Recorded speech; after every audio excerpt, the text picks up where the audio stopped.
Welcome to another edition of The Wild Robot. This time, chapters 9 and 10. Excuse the bell there. Chapter 9 is called The Mountain. Roz was now stomping her way up the mountain. Dense forest and rocky outcrops forced the robot to zig and zag and backtrack, but after an hour of steady hiking, she arrived at the craggy mountain peak.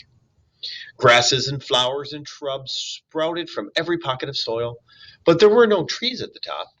Roz was safe from those annoying pine cones. She dusted herself off and then carefully climbed up a leaning slab of stone to the very highest point of the entire mountain. The robot slowly turned her head completely around. Doot, doot, doot, doot, doot. She saw the ocean doot, doot, doot, stretching to the horizon in every direction. And at that moment, Roz learned what you and I have known since the beginning of the story. In that moment, Roz finally realized that she was on an island. Roz looked down and surveyed the island, starting. Nice picture to take a look at. Starting from the sandy southern point. When you have the same sound twice, it's called alliteration, sandy southern. The island grew wider and greener and hillier until it finally jutted up into the rocky cone of the mountain. In some places, the mountain fell away, leaving sheer cliffs.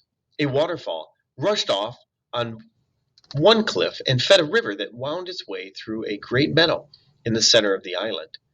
The river flowed past wildflowers and ponds and boulders and then disappeared into the forest. Blurry shapes suddenly cut through the robot's vision. She refocused her eyes and saw vultures circling above the foothills.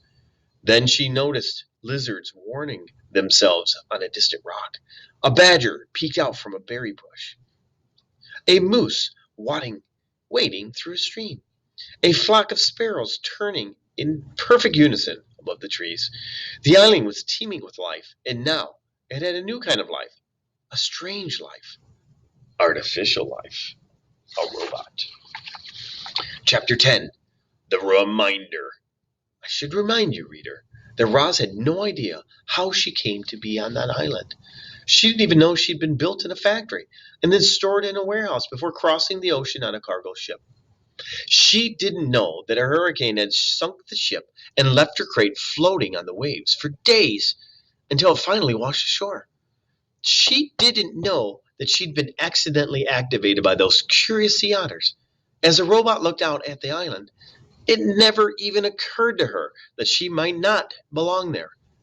As far as Roz knew, she was home. The wild robot.